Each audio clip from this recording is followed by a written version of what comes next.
Breaking news Visakha జిల్లా సింహాచలం ఘటనపై దర్యాప్తు వేగవంతమైంది. నేడు ప్రభుత్వానికి ప్రాథమిక నివేదిక చేరనుంది. ఈ నివేదికను విచారణ కమిటీ కూటమి ప్రభుత్వానికి సమర్పించనుంది.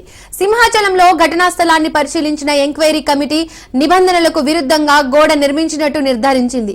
ఇక ఇటీవల గోడ కూలి 7 మృతి చెందడంతో సింహాచలంలో సంప్రోక్షణ శాంతి హోమం కూడా నిర్వహించారు.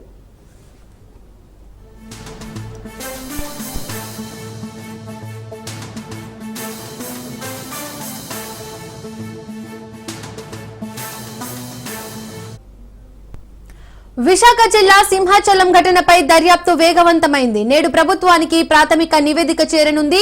ఈ నివేదికను విచారణ కమిటీ కూటమి ప్రభుత్వానికి సమర్పించనుంది. సింహాచలంలో ఘటనా స్థలాన్ని పరిశీలించిన ఎంక్వైరీ కమిటీ నిబంధనలకు విరుద్ధంగా గోడ నిర్మించినట్టు నిర్ధారించింది. ఇక ఇటీవల గోడ కూలి 7 మృతి చెందడంతో సింహాచలంలో సంప్రోక్షణ శాంతి హోమం కూడా నిర్వహించారు.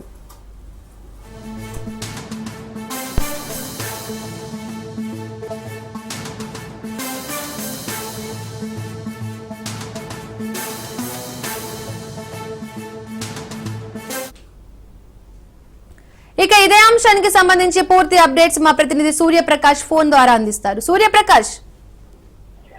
దీపిక, సింహాచలంలో చందనోత్సవంలో జరిగిన ఘటన అయితే చాలా విచారంగానే ఇప్పటికీ కూడా భక్తులందరూ భావిస్తున్నారు.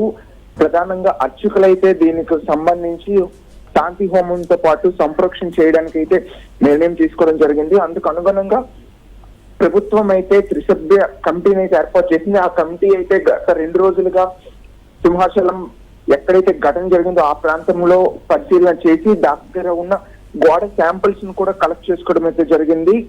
గోడ అసలు దాని యొక్క పటిత్వం ఎంత ఉంది, దానిపైన విచారణ చేయడానికి అయితే కమిటీ అక్కడంతా సేకరించింది. ముఖ్యంగా అక్కడ కాంట్రాక్టర్ ఎవరున్నారో ఇంజనీరింగ్ శాఖ, దేవస్థానం అధికారులు, జిల్లా యంత్రాంగం అర్చకులతో చర్చించి అసలు ఈ ఘటన జరగడానికి గల కారణాలు ఏంటి అనే విషయాన్ని అయితే త్రిసభ్య కమిటీ అయితే పూర్తిగా ప్రాథమిక విచారణ చేసేసి నిన్న సాయంత్రం అయితే విశాఖ నుండి అమరావతి చేరుకోవడం జరిగింది. అమరావతిలో ఈ రోజు 11:30 గంటలకైతే త్రిసభ్య కమిటీ ఈ యొక్క నివేదికనైతే ప్రాథమిక నివేదికనైతే ప్రభుత్వానికి అందించబోతుంది. దీపిక, ముఖ్యంగా మాస్టర్ ప్లాన్ నియమ నిబంధనలు దొంగలో తొక్కడం వల్ల ఈ యొక్క ఘటన జరిగిందనే విషయాన్ని అయితే ప్రాథమిక విచారణలో తేటతెల్లమైంది. అసలు ఈ కాంట్రాక్టర్ గాని ఇంజనీరింగ్ అధికారులు కానీ ఎటువంటి చర్యలు తీసుకోకపోవడం వలన మాత్రమే ఇటువంటి ఘటన జరిగిందని వాళ్ళపైన ఈ త్రిసభ్య కమిటీ కూడా ఆగ్రహం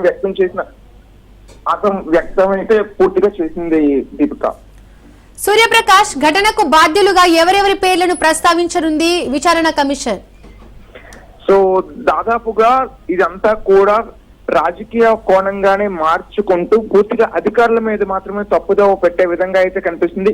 ముఖ్యంగా కాంట్రాక్టర్ లక్ష్మణ్ రావు, అలానే ఇంజనీరింగ్ ఎగ్జిక్యూటివ్ ఇంజనీరింగ్ ఎవరైతే ఉన్నారో శ్రీనివాసరాజు, వీళ్ళిద్దరు పేర్లు మాత్రం పూర్తిగా ప్రస్తావించే అవకాశం కనిపిస్తుంది. సూర్యప్రకాష్, తప్పు చేసిన అధికారులపై ఎలాంటి యాక్షన్ తీసుకోనున్నారు? ఎవరెవరైతే దీనికి రాజకీయ కోణం కావచ్చు, అధికారులు కావచ్చు, స్థానికంగా దేవాదాయ శాఖ కావచ్చు, వీళ్ళందరినీ కూడా ప్రస్తుతం అయితే బదిలీ చేసే అవకాశం అయితే ఉంది. ముఖ్యంగా కలెక్టర్ అయితే మరొక 72 గంటల్లో మార్చే అవకాశం ఉందని అయితే ఇక్కడ ప్రస్తుతం రాజకీయంగా వినిపిస్తున్న topic. Deepika. Right Suryaprakash, thank you.